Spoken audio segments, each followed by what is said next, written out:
এলাকার কৃতি সন্তান জনাব ডক্টর ফখরুদ্দিন মানিক ভাই।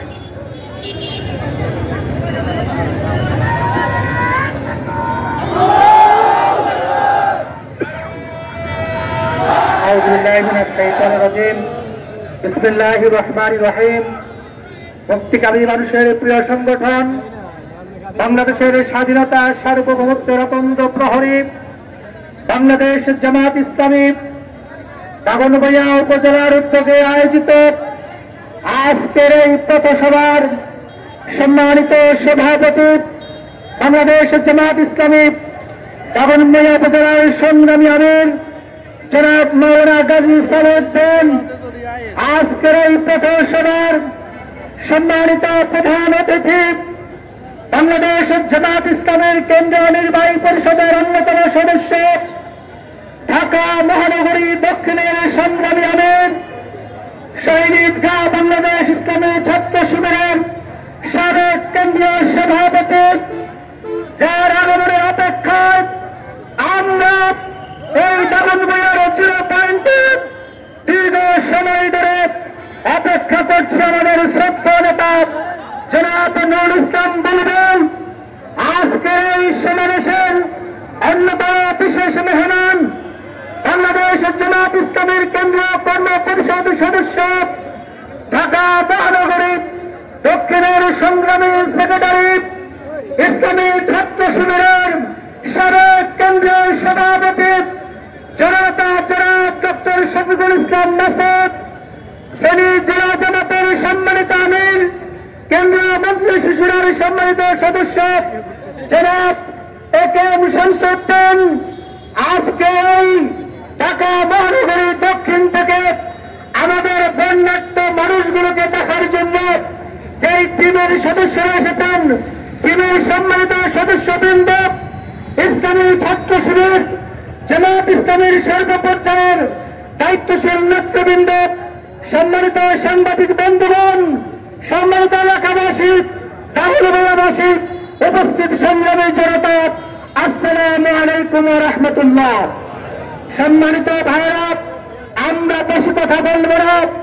আমাদের প্রধান মেহমান, বিশেষ মেহমান যারা তাদের সাংগঠনিক অনেক ব্যস্ততার মধ্যেও আমাদেরকে দেখতে আসছেন, আমাদের বন্যা দুর্গত মানুষগুলোর পাশে সহযোগিতার হাতকে প্রসারিত করেছেন, আমরা তাদের কাছ থেকে বক্তব্য শুনব, কথা শুনব। আমি গত 22 তারিখ থেকে এই দাগনভূঞা সোনাগাজীর প্রত্যেকটি অঞ্চল 171টি ওয়ার্ডের প্রত্যেকটি জায়গায় যাওয়ার চেষ্টা করেছি। আমাদের এই বন্যা দুর্গত মানুষগুলোর পাশে দাঁড়ানোর জন্য জামাত ইসলামী যে টিম তৈরি করেছে, এই দাগনভূঞা সোনাগাজীতে প্রায় 17,000 পরিবারের বসবাস।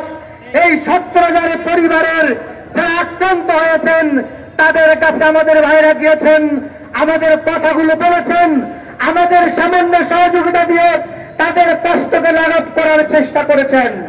বাংলাদেশ জামাত ইসলামের পরিচয় এটি, বাংলাদেশ জামাত ইসলামের নাম এটি। যেখানে দুর্যোগ, যেখানে দুর্ভোগ, যেখানে সমস্যা, সেখানেই বাংলাদেশ জামাত ইসলামী তার সহযোগিতার হাতকে প্রসারিত করেছে। বাংলাদেশ জামাত ইসলামী নির্যাতিত মুসলিম মানবতার কণ্ঠস্বর হিসাবে আজকের বাংলাদেশকে একটি ইনসাফপূর্ণ বাংলাদেশে পরিণত করার তারা চেষ্টা করে যাচ্ছে। কিন্তু দুর্ভাগ্য, আমরা বিগত 17 বছর এই বাংলাদেশের উপর যেই স্বৈরাচার চেপে বসেছে, যে দুঃশাসন চেপে বসেছে, যারা গণতন্ত্রকে গলা টিপে হত্যা করেছে, মানুষের ভোট এবং ভাতের অধিকারকে কেড়ে নিয়েছে, মানুষের মৌলিক অধিকারগুলোকে কেড়ে নিয়েছে। আজকের 5ই আগস্ট বাংলাদেশের ছাত্র জনতা ঐক্যবদ্ধ হয়ে তাদের রাজনৈতিক কবর এখানে রচনা করেছে। আমরা বলতে চাই, তারা 41 সাল পর্যন্ত বাংলাদেশের ক্ষমতাকে কুক্ষিগত করার চেষ্টা করেছে, ষড়যন্ত্রের মাধ্যমে, চক্রান্তের মাধ্যমে, পার্শ্ববর্তী দেশের সহযোগিতার মাধ্যমে। কিন্তু বাংলাদেশের মানুষ তাদের ষড়যন্ত্রকে বরদাস্ত করেনি। আজকে তারা শুধুমাত্র রাজনৈতিক কবরই নয়, তারা বাংলাদেশ থেকে পালিয়ে যেতে বাধ্য হয়েছে। আমরা এই 5ই আগস্টের ছাত্র জনতার বিপ্লবের গণঅভ্যুত্থানের পরে আমরা এখনো কিছু এই স্বৈরাচারদের প্রেতাত্মাকে এখানে ঘুরে বেড়াতে দেখছি। তারা নতুন করে ষড়যন্ত্র করছে, কারো কারো উপর সবার হয়ে আজকে আমাদের এখানে ধ্বংসের তাণ্ডব লীলা পরিচালনা করার চেষ্টা করে যাচ্ছে। আমরা বলতে চাই, এই দাগনভূঞার চিরপন্থে দাঁড়িয়ে বাংলাদেশে আর কোন মুকুটহীন সম্রাটের রাজত্ব চলবে না, চলবে না, চলবে না। আমাদের রাষ্ট্রীয় সম্পদ ধ্বংস করার জন্য ওই পতিত স্বৈরাচারের বাহিনীরা আবার নতুন করে জেগে উঠেছে। আমরা বলতে চাই, আর কোন রাষ্ট্রীয় সম্পদকে আমরা ক্ষতি হতে দেব না, নষ্ট হতে দেব না। জানমালের ক্ষতি করার একটা চিন্তা করতে পারবেন না। চাঁদাবাজ, সন্ত্রাসী, দখলদারিত্বের খবর 5ই আগস্টে রচিত হয়েছে। এখানে আর কোন দখলদারিত্বের রাজনীতি চলবে না। আমাদের তরুণ ছাত্র সমাজ তারা আহ্বান করেছে, তারা স্লোগান তুলেছে, we want justice, we demand justice. Bangladesh Jamaat ইসলামীও তার প্রতিষ্ঠার পর থেকে এখানে ইনসাফ কায়েমের জন্য, ন্যায় বিচার প্রতিষ্ঠা করার জন্য, মানুষের অধিকার প্রতিষ্ঠা করার জন্য সংগ্রাম চালিয়ে যাচ্ছে। আমরা আমাদের এই সংগ্রামের জন্য আমরা আমাদের শীর্ষ নেতৃবৃন্দকে হারিয়েছি। তাদেরকে ফাঁসি দিয়ে মিথ্যা নাটক মঞ্চস্থ করে তাদেরকে দুনিয়া থেকে বিদায় করেছে। আমাদের হাজার হাজার নেতা কর্মীকে, লক্ষ লক্ষ নেতা কর্মীকে মামলা দিয়ে জর্জরিত করেছে। রিমান্ড নির্যাতনে আমাদের সমস্ত শরীরকে ক্ষতবিক্ষত করেছে। আমরা বলতে চাই, রিমান্ড দিয়ে, নির্যাতন দিয়ে, মামলা দিয়ে, হামলা দিয়ে, শাহাদাতের মাধ্যমে জামাত ইসলামীর এক চুল পর্যন্ত ক্ষতি করতে পারেনি, ভবিষ্যতেও পারবে না ইনশাআল্লাহ। আল্লাহর সিদ্ধান্তের আলোকে আল্লাহ যেভাবে তার নূরকে প্রজ্বলিত করার ঘোষণা করেছেন, বাংলাদেশ জামাত ইসলামী, ইসলামী ছাত্র শিবিরের নেতৃত্বে মানুষের অধিকার প্রতিষ্ঠিত হবে ইনশাআল্লাহ। সম্মানিত ভাইরা, এই ছাত্র আন্দোলনে যারা শাহাদাত বরণ করেছেন, আমাদের এই ফেনীতেও আজকে সারা বাংলাদেশের সবচাইতে বেশি নির্যাতন, সবচেয়ে ভারী অস্ত্র এখানে কিন্তু ব্যবহার করা হয়েছে আমাদের ছাত্রদের। আমাদের বাইরের সমস্ত বুককে চাষা করে দেওয়া হয়েছে, তাদের চোখগুলোকে কেটে দেওয়া হয়েছে, হাত পা কেটে তাদেরকে পঙ্গু করা হয়েছে। আমাদের ক্ষমা ঘোষণার মূল বক্তব্য হচ্ছে, আমরা আইনকে হাতে করে নেব না, আমরা প্রতিশোধের রাজনীতি করব না, প্রতিহিংসার রাজনীতি আমরা করব না।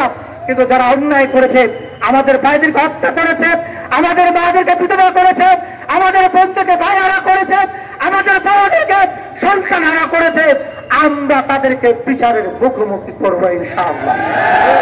সম্মানিত ভাইরা, জামাত ইসলামী এই দুর্যোগ দুর্ভোগে, এই বৈষম্য বিরোধী আন্দোলনে যারা শহীদ হয়েছেন, আমরা তাদের বাড়িতে গিয়েছি, তাদের বাসায় গিয়েছি।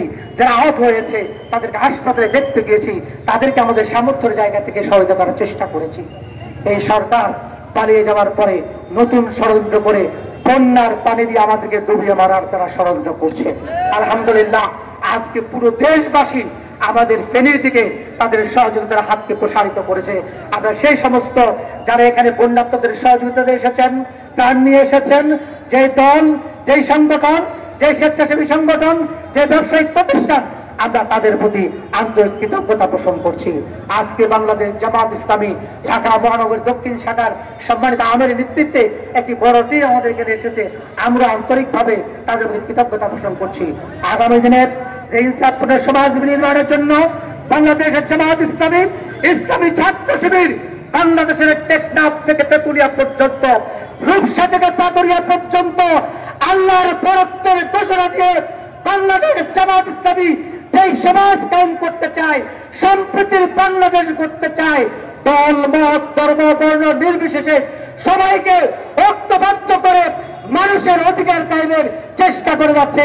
সেই চেষ্টায় সবাইকে ঐক্যবদ্ধভাবে এগিয়ে আসার উদ্যত আহ্বান জানিয়ে আমার বক্তব্য এখানে শেষ করছি। ইনশাআল্লাহ সামনে আরো অনেক কথা হবে। আপনাদের বাড়িতে গিয়ে ঘরে ঘরে গিয়ে আমরা আপনাদের সাথে কথা বলবো। আপনাদের সবাইকে মোবারকবাদ। সালামু আলাইকুম ওয়া রাহমাতুল্লাহি ওয়া বারাকাতুহু।